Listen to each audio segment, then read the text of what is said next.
Hello guys, आज हम घन के बारे में पढ़ेंगे। बहुत ही इंपॉर्टेंट है, इसको आप कभी भूल नहीं सकते अगर आपने इस वीडियो पूरा देख लिया तो। चलिए देखते हैं। घन घन क्या होता है? जिसकी लंबाई चौड़ाई ऊंचाई होती बराबर होती है उसको घन कहते हैं। ठीक है, जैसे एक कोई कमरा ले लिया, रूम ले लिया, जिसकी लंबाई भी और चौड़ाई और ऊंचाई सब तीनों की तीनों चीजें क्या होती हैं? बराबर होती हैं, उसको घन कहते हैं। ठीक है, अब इसमें लंबाई चौड़ाई ऊंचाई सब तीनों बराबर होती हैं, इसलिए हम इसको क्या मान लेते हैं? ए मान लेते हैं। ठीक है, तो सारी भुजाएं ए होती हैं, इसलिए हम सबको ए मान लेते हैं। और दूसरी पहली बात, आपको ये पता होना चाहिए कि भुजाएं कितनी होती हैं। घन के अंदर भुजाएं कितनी होती हैं? आप अपने कमरे में बैठे हो, देख लीजिए कि भुजाएं कितनी हैं। ठीक है, नीचे देखिए 1 2 3 4, 4 नीचे और 4 ऊपर और 4 ऐसे खड़ी खड़ी, तो कितनी भुजाएं होती हैं? 12 भुजाएं होती हैं। इतना याद रखना है आपको। ठीक है, अगला देखते हैं। फलक कितने होते हैं? फलक देखो इस तरफ का, ठीक है, एक लेफ्ट एक राइट, कितने हो गए? 2, एक सामने एक पीछे, कितने हो गए? 4, एक ऊपर एक नीचे 6। ठीक है, इस तरीके से देख सकते हैं 6 फलक हो गए। कोने देखिए कितने होते हैं? उस सामने वाले 2 कोने, पीछे 2 कोने, ठीक है, नीचे के 2 कोने और ये, तो टोटल कोने कितने हो गए? 8 कोने होते हैं। ठीक है, मैं आशा करता हूं कि आप बहुत अच्छे से इसको समझ गए होंगे। चलिए आप देखते हैं घन का वक्र पृष्ठीय क्षेत्रफल क्या होता है? 4a² होता है। ठीक है, वक्र का घन का वक्र पृष्ठीय क्षेत्रफल होता है 4a²। ठीक है, वक्र का वक्र पृष्ठीय क्षेत्रफल होता क्या है कि जो चारों दीवालों का क्षेत्रफल, एक क्या होता है? वक्र पृष्ठीय क्षेत्रफल। इसमें फर्श और छत को नहीं जोड़ा जाता है।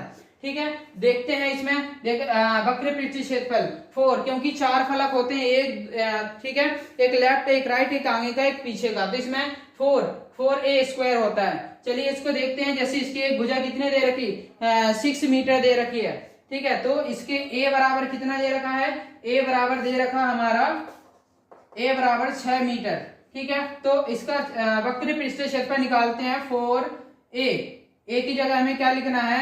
a की जगह हमें 6 लिखना है और गुना में क्या कर स्क्वायर कर देना, क्योंकि यहाँ पर a का स्क्वायर लगा हुआ है। ठीक है, तो 6 इस तरीके से करेंगे, 4 गुना 6 गुना 6, इस तरीके से करेंगे। ठीक है, फिर इन दोनों को गुना कर देंगे, 6 गुना 6 ये आ जाएगा 36 और गुना 4। ठीक है, 36 और 4 को और करेंगे, 6 चौक 24 और 4 किया 12 13 14, कितना आ गया? 144 मीटर स्क्वायर। क्षेत्रफल हमेशा मीटर स्क्वायर में आता है, तो मीटर स्क्वायर में ही लिखना है। ठीक है, ये हमारे क्या आ गया? वक्र पृष्ठीय क्षेत्रफल आ गया। किसका? घन का।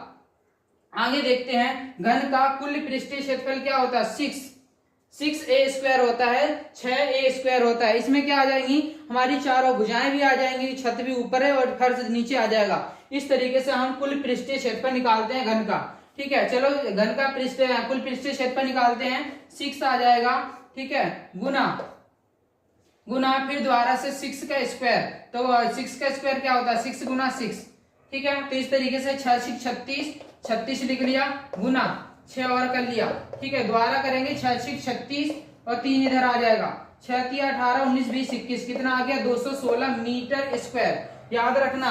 ठीक है, हमारा वक्र पृष्ठीय क्षेत्रफल 144 मीटर स्क्वायर आया और कुल पृष्ठीय क्षेत्रफल कितना आया? 216 मीटर स्क्वायर आया।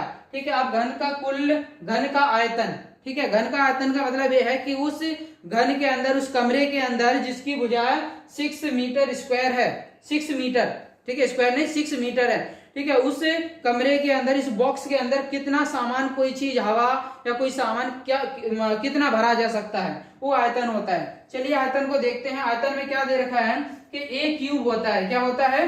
a³। ठीक है, तो इसमें देखेंगे a³ का मतलब क्या है? 6 हमारा दे रखा है a, और इसका क्यूब कर दो, इसका आ जाएगा 6 गुना 6 गुना 6।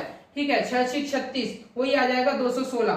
ठीक है, 6 6 आ जाएगा 36, गुना 6 कर देंगे तो कितना आ जाएगा? हमारा आ जाएगा 216 मीटर क्यूब। आयतन हमेशा मीटर क्यूब में आएगा, याद रखना।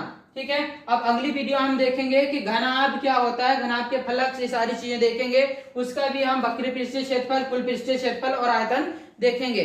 ठीक है, इसी तरीके से आपके लिए नई नई वीडियो लाते रहेंगे। अगर आप हमारे नए चैनल पर नए हैं तो चैनल को लाइक करें, शेयर करें और सब्सक्राइब जरूर करें।